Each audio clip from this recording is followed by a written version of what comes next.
Nah, Mas, sekarang pandemi semua anak-anak sekolah, kuliah, semua sekolah online. Bagaimana tanggapanmu sendiri, Mas? Ya, online ini kan dipahami sebagai situasi yang mendesak, begitu ya. Situasi yang mendesak. Ya kita harus memanfaatkan, bukan memanfaatkan itu ya, ya menerimanya begitu. Tetapi tentu saja harus ada standar-standarnya. Yang pertama adalah soal akses, gitu ya. Tidak semua anak didik di Indonesia punya akses yang sama uh, terhadap sistem online ini gitu. Negara harus hadir di situ mengupayakan bahwa akses yang sama bagi semua warga negara. Itu yang pertama.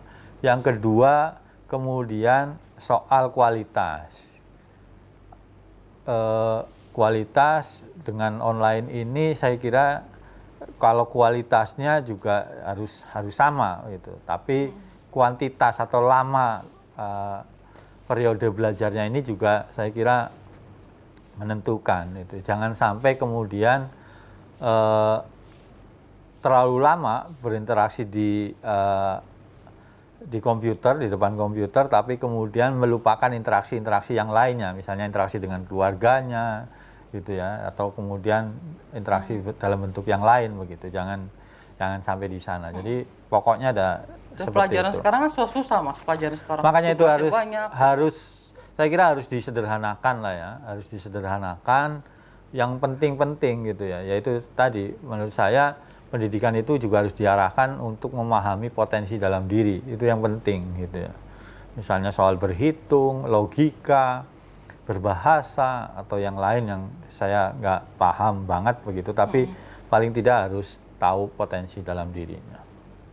Baik, kita lanjut ke pertanyaan berikutnya. Mas, kira-kira punya pesan atau tips-tips buat paroki kita nggak, Mas? Ya, Paroki Tomang Gereja Maria Bunda Karmel saya kira harus menjadi gereja yang terdepan untuk mewartakan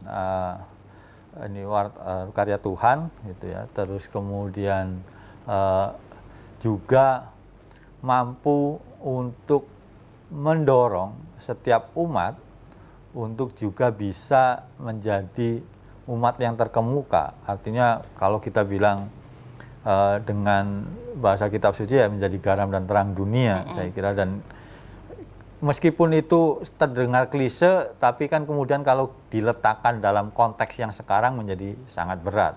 Nah, gereja Maria Bunda Karmel Paroki Tomang ini harus ke sana itu. Aktualisasinya harus menonjol ya. Dengan saya kira paroki ini kan salah satu paroki yang beruntung begitu. Umatnya banyak, terus kemudian tidak ada persoalan dengan infrastruktur begitu.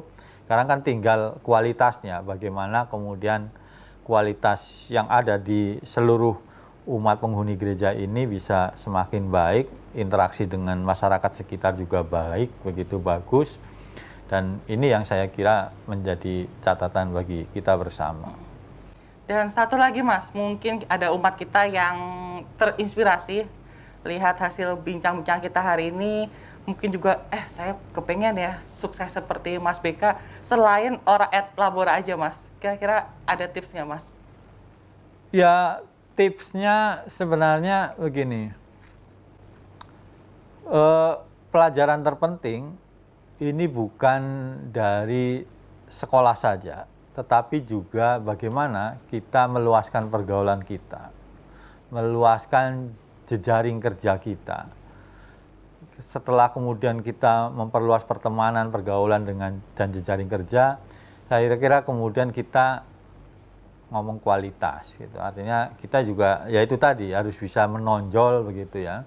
Harus menjadi pelopor gitu untuk setiap inovasi-inovasi yang ada gitu. Kalau kita punya pemikiran ya sampaikan begitu, dan nanti biar masyarakat yang kemudian menilai apakah yang sudah kita kerjakan memang berdampak atau tidak. Dan pada titik itulah saya kira ketika saya mencalonkan diri jadi komisioner, masyarakat banyak sekali yang kirim surat, misalnya surat dukungan dari desa mana segala macam, ya itu yang kemudian menjadi penting. Jadi kita tidak hanya besar menurut diri kita tidak hanya positif menurut diri kita saja, tapi justru besar dan positif itu harus datang dari orang luar, gitu, bukan kita, gitu.